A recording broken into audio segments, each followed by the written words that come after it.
যেই মানুষটাকে আল্লাহ সৃষ্টির ভিতরে সবচেয়ে সুন্দর গঠন দিলেন, মানুষের চেয়ে সুন্দর গঠন আল্লাহ সৃষ্টির ভিতরে কাউকে দেন নাই। যদি দিতেন তাইলে কোরআন কেন বলতো, কসম খায়া আল্লাহর কেন বলার দরকার হতো, লাকাদ খালাকনাল ইনসানা ফি আহসানি তাকওয়িম। মানুষ তোর চেয়ে সুন্দর গঠন কাউকে দেয় নাই। যেই মানুষের চেয়ে আল্লাহ সৌন্দর্য কাউকে দেন নাই। যদি সৌন্দর্য দিতেন তাইলে মিশরের মহিলাদের কথা সত্য হতো।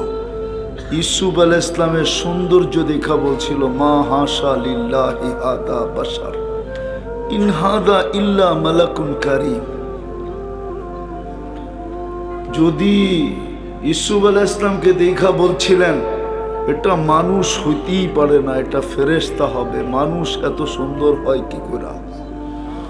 কিন্তু প্রতি উত্তরে আল্লাহ এটাই বুঝাইতে চেয়েছিলেন যে মানুষই সৃষ্টির ভিতরে সবচেয়ে সুন্দর হয়, মানুষ ব্যতীত সৃষ্টির ভিতরে কোনো জিনিস সুন্দর